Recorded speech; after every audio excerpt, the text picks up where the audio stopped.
Hey there, Gumshoes. I'm Detective Inspector Novella, Special Library Unit. Welcome to our secret underground EPL bunker. We have received intel about an unsolved theft and are counting on you to help us crack the case. Here are the details. The time was 2:25 p.m. The location was the Stanley A. Milner Library.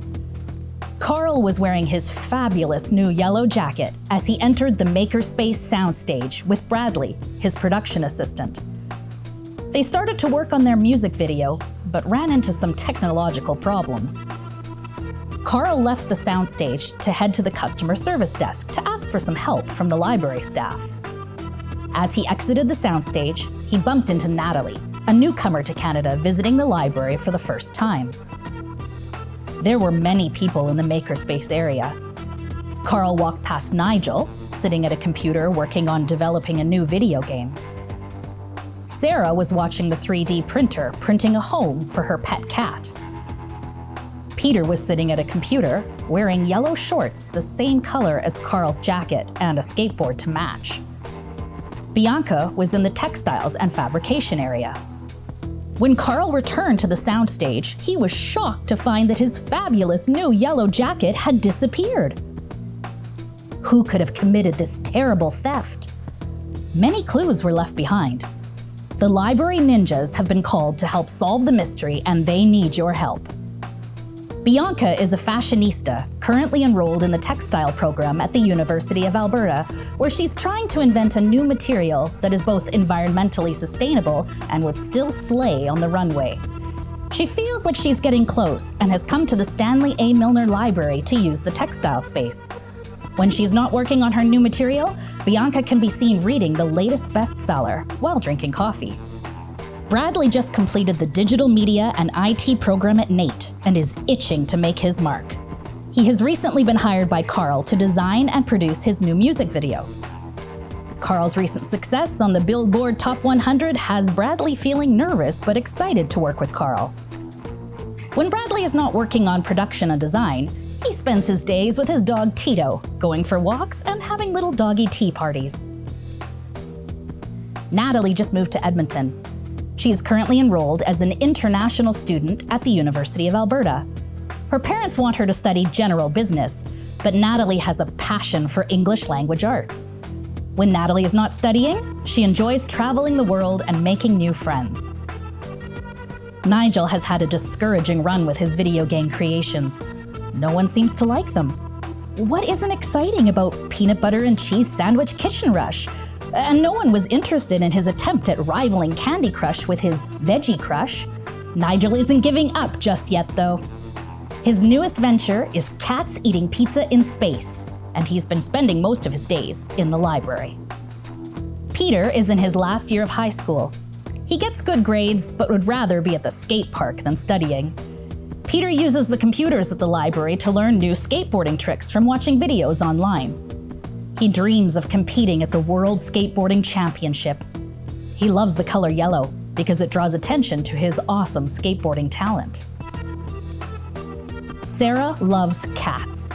She recently discovered 3D printing through the library makerspace and has just finished designing a cute house for her kitty. Sarah loves hanging out with friends and volunteering at animal shelters. She is a freelance computer programmer, which gives her plenty of time to spend with her cat, Lady Fluffyface.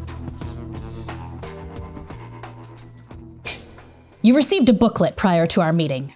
Inside, you will find the suspect profiles, which give you the background intel on each person who was at the scene of the crime. You will also see your suspect chart.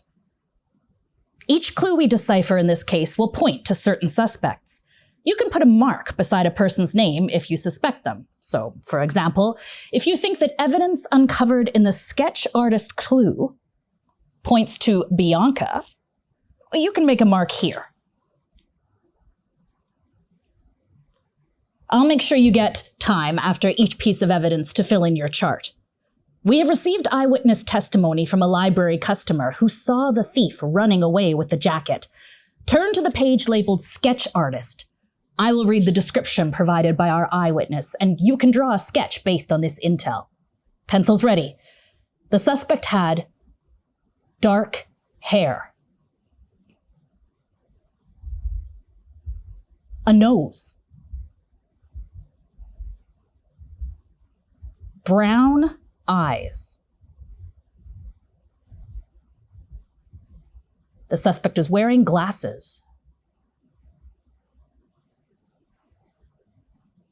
The suspect had a pair of ears.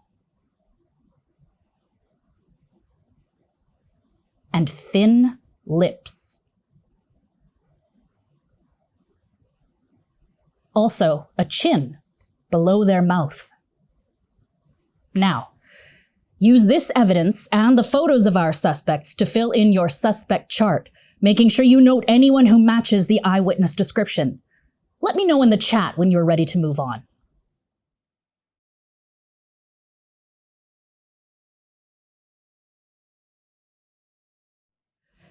Great work, Gumshoes. Moving on. An important part of being an investigator is learning how to interpret pieces of evidence. Often, culprits will leave evidence at the scene of a crime, like their fingerprints. I will show you how to read your own fingerprint first.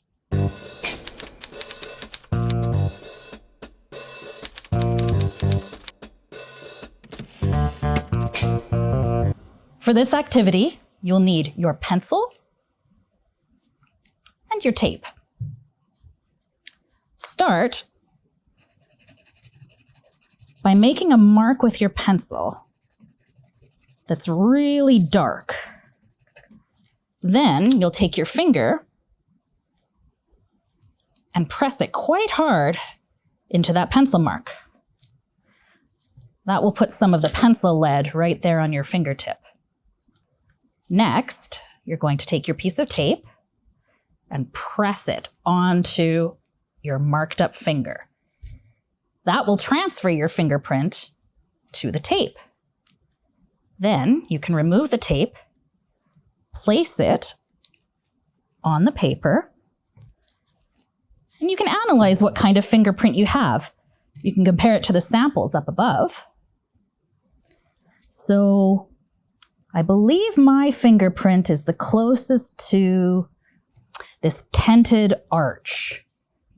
I'll pause the video now, and you can take a moment to let me know in the chat what kind of fingerprint you have.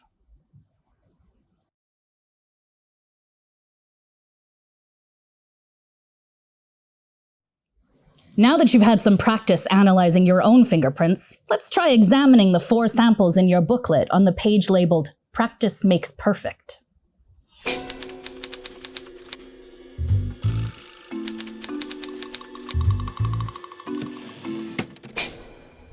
Next, we're going to practice analyzing some fingerprints. If you turn to the page marked "Practice Makes Perfect," you can see 4 different fingerprints up at the top. Take a moment to look at each one and decide which fingerprint below matches. I'll give you some time to work on this, and you can share your questions or your findings in the chat.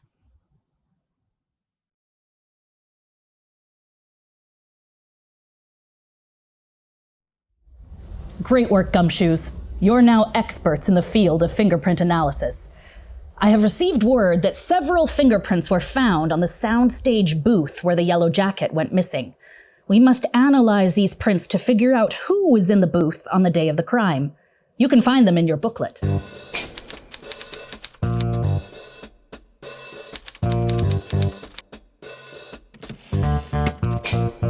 Next, we're going to analyze some fingerprints found at the scene. You can flip through your booklet to see what each of the suspect's fingerprints look like. Take a look at fingerprint number 1. When you look through the suspect's fingerprints, whose fingerprints does it most closely match? You can write your findings here on the line. I'll give you time to do this for each of the fingerprint samples, and you can share your findings in the chat.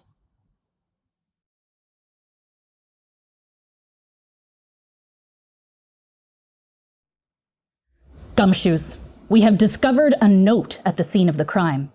It was placed on the desk where Carl's jacket should have been. Could the person who left the note be the culprit?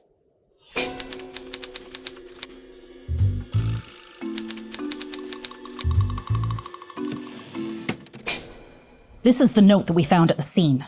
It says, awesome yellow jacket. It would be a real shame if something happened to it.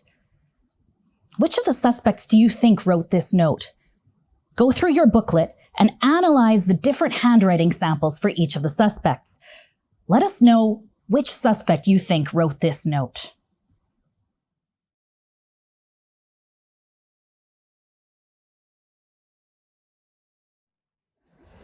Gumshoes, we have found that the criminal classes will often hide clues in plain sight.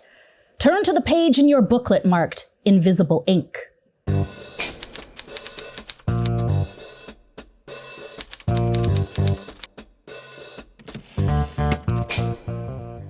For this clue, you'll need your paintbrush, your watercolor paints, and a little bit of water. First, get your paintbrush nice and wet. Then load it up with paint and use it to reveal the clue hidden on your paper.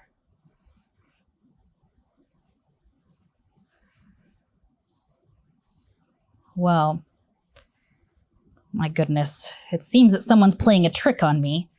Mine doesn't have a real clue at all, but yours should have a letter. This letter will be revealed in someone's name. Look through the names of all of the suspects, and if this letter matches any of the letters in their name, make a note of it in your suspect chart.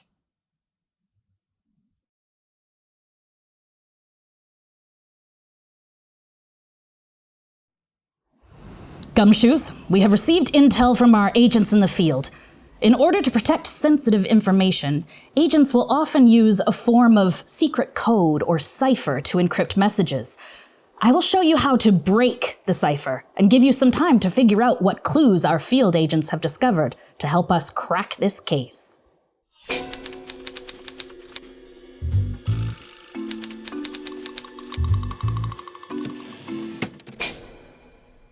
Gumshoes, this is the cipher we're going to use to decode our puzzles. Now, I have a sample here so that I can show you how it works. So, for example, I see the number 12 here. I'm going to find the number 12 in the cipher, and that matches up to the letter J. So I'm going to write J underneath it. I'll do the same with the number 11, which matches up with the letter A. So I'm going to write A there. Next, the number 14. That matches up with the letter C. And then we have 22. I can see that 22 matches up with K. Then 0. 0 seems to be the letter E. And then 9 matches up with the letter T. You can see that my sample spells jacket, but you have these puzzles to decipher. I'm going to pause the video and give you time to go through and solve each of these ciphers on your own. Let me know in the chat when you're ready to keep going.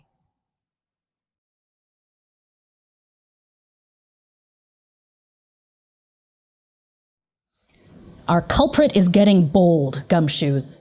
I think this means we're close to cracking the case. We have received a ransom note that will provide us with one final clue.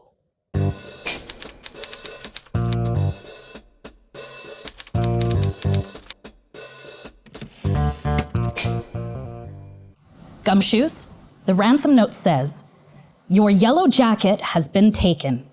That is what can happen when you leave your stuff unattended. Learn from your mistakes." Our agents in the lab have already figured out that the red letters will give us our clue. So we'll take each red letter and write it down below in the circles.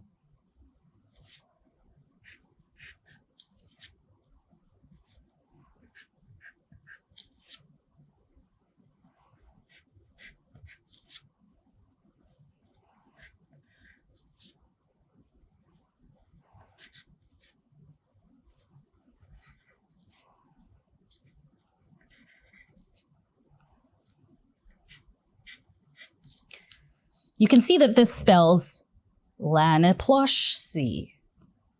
Well, that doesn't make any sense. It must be all mixed up. Try to unscramble these letters and see if you can uncover the clue. If you need some help, I can give you some hints in the chat.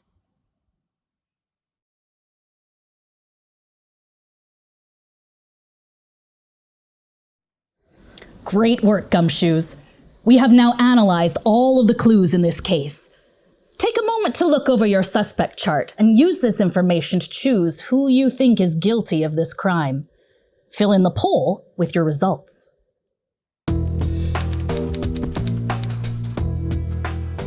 Here is what really happened. When Carl left the soundstage, he bumped into Natalie, a newcomer to Canada. She noticed Bradley and asked if he could come out and show her around the library. Bradley, being a helpful person, agreed, and they left the makerspace area, leaving the yellow jacket unattended. Nigel was working on his new video game when he realized that he had forgotten his flash drive in the soundstage computers when he'd been working in there earlier that day. No one was in the soundstage when he popped in and out quickly and returned to his computer. He did leave a fingerprint, but he didn't steal the jacket. Sarah was completely obsessed with her cat and didn't even notice Carl's yellow jacket. She was just excited to be printing a cat house in the same color as her favorite nail polish. Peter was working on his computer and noticed Carl's fabulous yellow jacket. Peter got up from his computer and wrote the note to Carl. He left the note and his fingerprints in the soundstage. The note does seem like it points to Peter, but sometimes things that seem like clues actually aren't.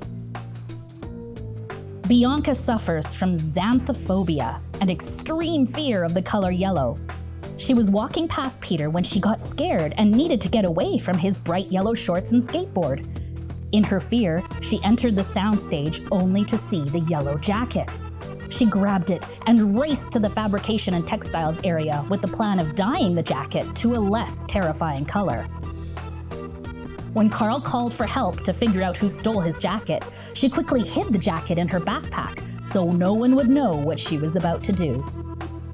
Now that we have solved the mystery, the jacket has been safely returned and is still a fabulous yellow.